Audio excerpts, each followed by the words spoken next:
There's a difference between a child being late and a child being missing. It isn't emotional, it isn't instinctive, it's procedural. Late means waiting, missing means escalation. Between those two words exists a narrow space governed by definitions, thresholds, and policy systems designed to prevent false alarms, overreach, and irreversible mistakes. Those systems are not built to respond to fear. They are built to respond to certainty. And most tragedies do not begin with certainty. They begin with something that feels wrong, but not wrong enough. In this case, 3 children crossed every emotional alarm long before they crossed the one that allowed the system to move faster.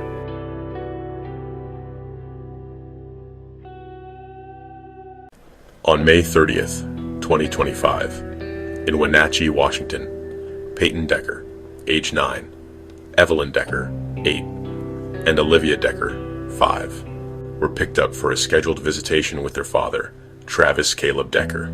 This was not an emergency exchange. It was not unplanned. It did not trigger immediate concern. According to court records and reporting later summarized by ABC News, the visit followed an existing parenting plan established through family court. The plan outlined specific visitation terms, including timing and location expectations. Custody exchanges like this happen every day, governed by routine and precedent. Family courts are not predictive institutions. They are reactive ones.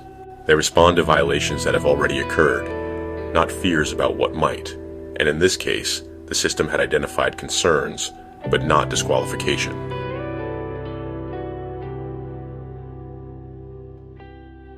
Public court records indicate that Travis Decker's visitation was restricted. Conditions were imposed. Expectations were documented. That matters because it means the system was already aware of instability.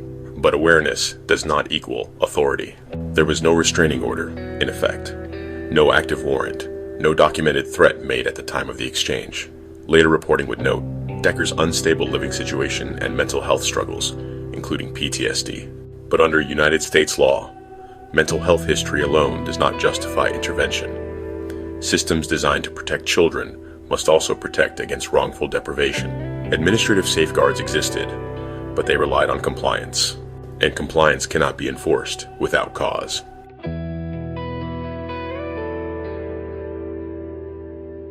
As the evening of May 30th passed, the girls were not returned home. Phone calls went unanswered. Messages were not returned. Concern escalated quickly, emotionally, but procedurally, the situation remained difficult to classify. When law enforcement was contacted later that night, officers were faced with a familiar and difficult problem. A parental visitation that had gone off schedule, but had not yet met the legal definition of abduction. According to Washington State Patrol guidance and reporting from Como News, Amber Alerts require several conditions: confirmation of abduction, evidence of imminent danger, and sufficient information to justify immediate public mobilization. At that point, the girls were still legally with their biological father under a court-recognized visitation plan. As a result, authorities issued an endangered missing person alert instead. This alert is narrower, less visible, designed for situations where concern exists but certainty does not. This was not inaction. It was the system choosing restraint over speed, a choice designed to avoid escalation before proof.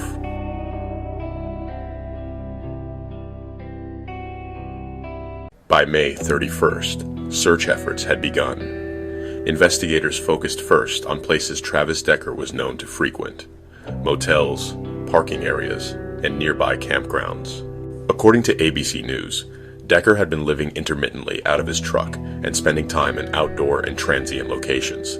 That information shaped the search. Searches do not begin everywhere. They begin where probability points. At this stage, investigators were still operating under a critical assumption that the girls were alive. That assumption influences everything, from how aggressively locations are prioritized to how resources are allocated. As hours turned into a full day, the search expanded, but remained grounded in known patterns, not worst-case scenarios. Time continued to pass.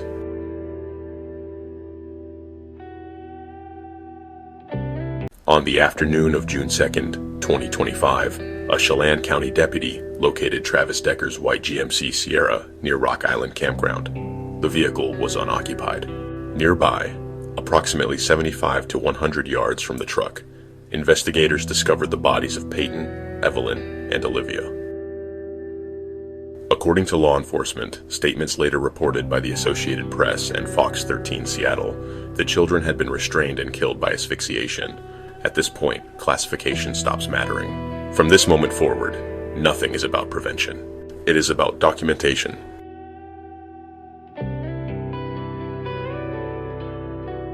Investigators secured the scene and documented physical evidence inside the vehicle and in the surrounding area. According to reporting from ABC News, zip ties, plastic bags, and blood evidence were recovered. Forensic testing later linked that evidence directly to Travis Decker. DNA does not speculate. It does not interpret. It replaces uncertainty with certainty. At this stage, the investigation no longer asked what happened. It asked where he went.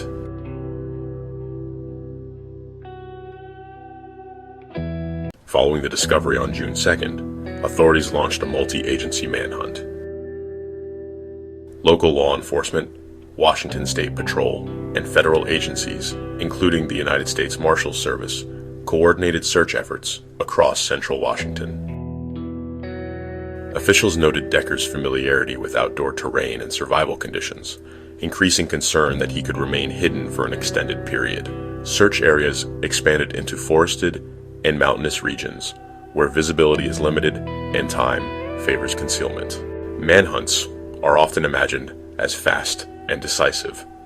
In reality, they are slow, probability-driven operations constrained by geography, weather, and incomplete information. Each passing day reduced the likelihood of contact. Public tips were investigated. Sightings were evaluated. None were confirmed.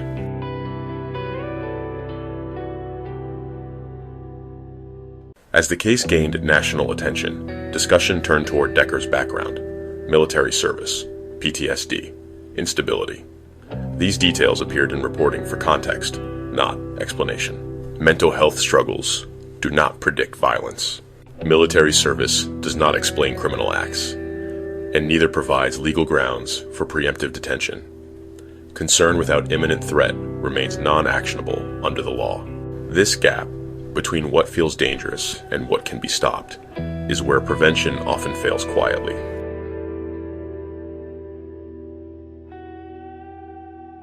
Throughout June, July, and August of 2025, the search continued.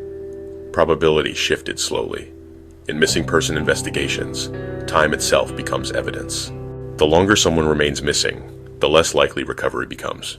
Then, in September of 2025, authorities confirmed that human remains discovered in a remote wooded area had been positively identified as Travis Decker. The manhunt ended. There would be no trial, no testimony, no further explanation.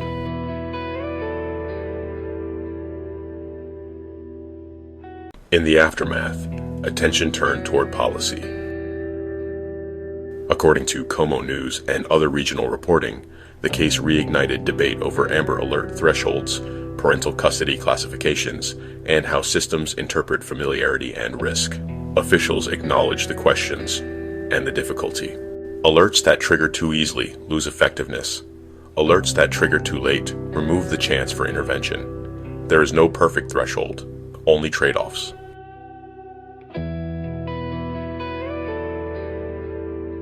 This case was not preventable in a dramatic sense. There was no final door that could have been kicked in just in time, but it was preventable in the slow way, in policy design, in escalation thresholds, in how familiarity delays certainty. The system noticed risk. It simply did not have the authority or the proof to stop what happened before it became inevitable. And that is the quiet horror of this case, not failure, procedure. This was a disturbing family horror story. And as conversations about reform continue, the names at the center of this case remain what matters most. Not as symbols, but as children who were here, who were known, and who deserve protection long before certainty arrived. If you'd like to stay with Entity Shadows for more carefully documented stories told with restraint and respect, you're welcome to subscribe.